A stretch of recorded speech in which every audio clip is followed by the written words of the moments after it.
Le choix de l'adresse. Bonjour à toutes, bonjour à tous, bienvenue dans ce nouveau podcast Où investir en immobilier et surtout à quelle adresse investir ou acquérir votre futur bien immobilier.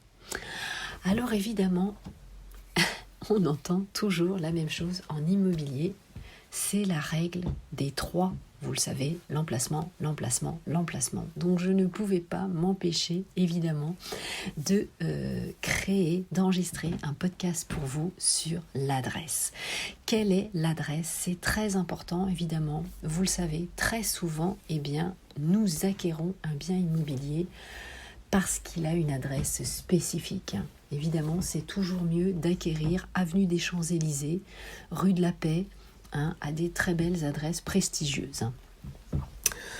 Alors, c'est un critère, évidemment, l'adresse important, ça fait partie des grands critères.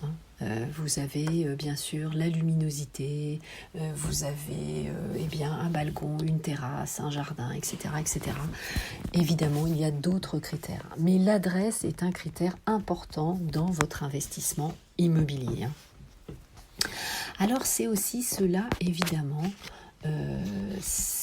comment on réussit un investissement immobilier ?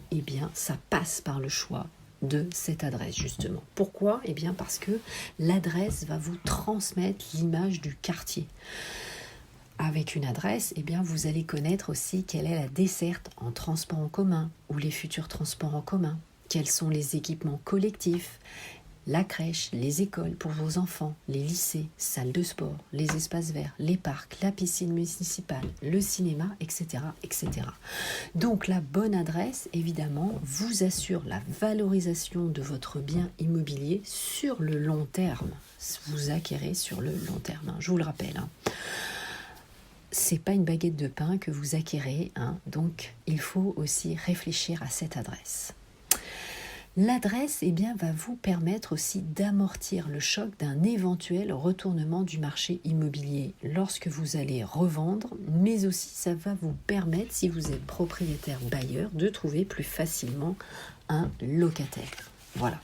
Donc ça, c'est pour le contexte, l'introduction, et nous allons voir évidemment en 9 points comment je vais vous amener à réfléchir sur cette adresse.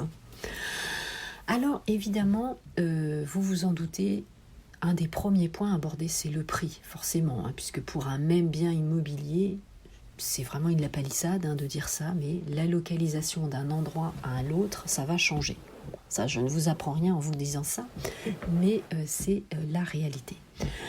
Donc si vous vous déplacez de quelques mètres ou si vous traversez le trottoir, évidemment, vous allez avoir des écarts de prix. Donc ça, c'est important aussi d'en avoir conscience. Souvent, on n'y pense pas spécifiquement, mais en fait, la réalité, c'est quand même celle-ci. Donc faites bien attention, évidemment, vous allez avoir un écart de prix. Donc c'est la raison pour laquelle vous devez précisément choisir votre endroit exact pour votre futur investissement. C'est vraiment très important. C'est, je vous le rappelle, la maxime de l'emplacement, mais à l'adresse près. Au numéro, des fois, de la rue près, ça compte. Faites très attention. Donc la variation, justement, de prix peut être de 10 à 20%. C'est vraiment considérable. C'est assez dingo, mais c'est comme ça. Donc regardez d'ailleurs sur le site DVF, demande de valeur foncière ou impôt.gouv.fr, à l'adresse. Vous allez voir évidemment la différence de prix. C'est très facile. Tapez le numéro d'en face de la rue que vous souhaitez et vous allez voir tout de suite la différence. Donc si vous souhaitez évidemment investir dans un site exceptionnel, vous ferez évidemment la différence. Certains quartiers, vous le savez, sont évidemment plus cotés que d'autres et cela va influencer bien sûr sur le prix. Alors, le deuxième point, c'est que meilleur est l'emplacement et meilleur sera votre investissement. Que ce soit pour une acquisition ou un investissement, le choix évidemment de l'adresse, c'est un gage de réussite. Donc il faudra être très sélectif pour que votre rentabilité locative soit bonne si vous cherchez un locataire. Et il faudra avoir une certaine finesse aussi pour choisir le lieu privilégié ou le lieu qui va le devenir. Il faut être évidemment visionnaire lorsque l'on investit en immobilier, c'est pas toujours évident, évidemment. Donc ça sera un gage pour vous de sécurité, pour éviter que votre bien immobilier décote trop vite, comme par exemple en ce moment ou pendant la crise du Covid. Et forcément, cette adresse va être aussi une source de plus-value non négligeable en période de hausse. Donc très important. Troisième point, votre environnement. Le secteur, c'est vraiment la clé. Ça va déterminer comment vous allez pouvoir y vivre, comme je vous le disais tout à l'heure, commerce, école, etc., transport en commun. Ce que vous allez pouvoir y faire, ce que pourra y faire évidemment votre locataire si vous louez, et si vous pourrez évidemment y travailler facilement.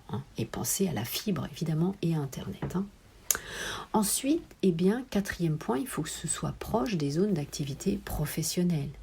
C'est évident que si l'emploi est très dynamique, vous aurez un attrait pour les actifs. Être proche de son lieu de travail, pouvoir s'y rendre facilement par les réseaux routiers, ferroviaires, aériens, par exemple, évidemment, c'est un critère déterminant. Donc vous le savez, mais voilà, il faut le redire.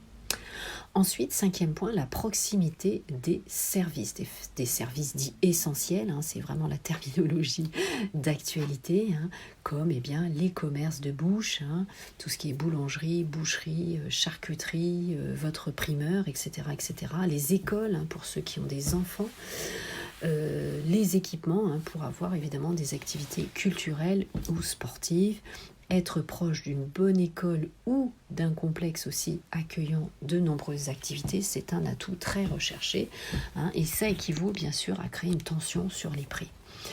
Et certaines villes, bien sûr, les plus structurées, les plus dynamiques, vont attirer bien sûr beaucoup d'investisseurs. C'est pour ça que le prix est plus cher au prix du mètre carré, investisseurs et acquéreurs.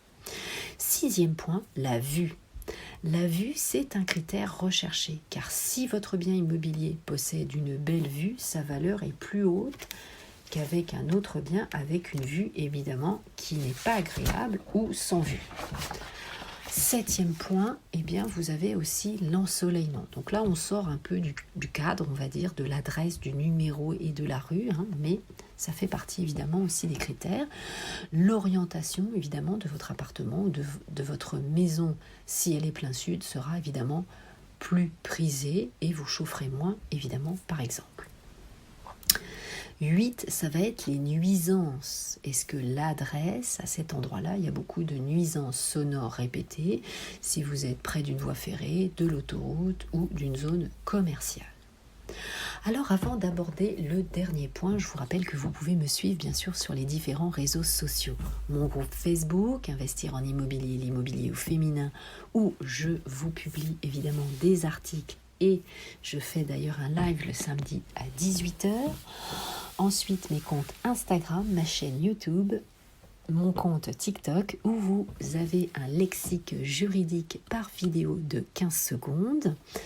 Et puis, bien sûr, sur Clubhouse, je fais aussi des lives audio le samedi à 18h30, 19h30. Alors le dernier point, ce sont les évolutions. Comme je vous le disais tout à l'heure, investir en immobilier, c'est être visionnaire. Qu'est-ce qui va se passer dans 10 ans dans votre quartier ? Et oui, pourquoi ? Parce que vous allez investir sur le long terme. Donc il va falloir détecter si le quartier va évoluer et surtout, évidemment, comment il va évoluer. Alors pour cela, n'hésitez pas bien sûr à contacter le service de l'urbanisme de la mairie, de la ville où vous allez acheter, les collectivités locales. Faites votre enquête aussi auprès des commerçants, des associations qui sont investies dans la vie de quartier. Ça va vous donner bien sûr une vision d'ensemble, une vision bien sûr subjective, mais ce sont des personnes qui vivent évidemment dans le quartier au quotidien. Donc vous allez avoir évidemment connaissance des projets par exemple d'aménagement en cours qui pourront bien sûr impacter la qualité de la ville, notamment s'il y a par exemple le futur métro qui va passer, etc. etc. Et bien voilà, c'était tout pour ce podcast. Maintenant, vous savez tout et comment choisir évidemment un bien immobilier à une belle adresse. Je vous souhaite donc évidemment un beau projet d'investissement. N'hésitez pas à échanger, à m'envoyer vos messages. Je serai ravie d'y répondre. Je vous dis à très bientôt dans le prochain podcast. Portez-vous bien. Ciao, ciao.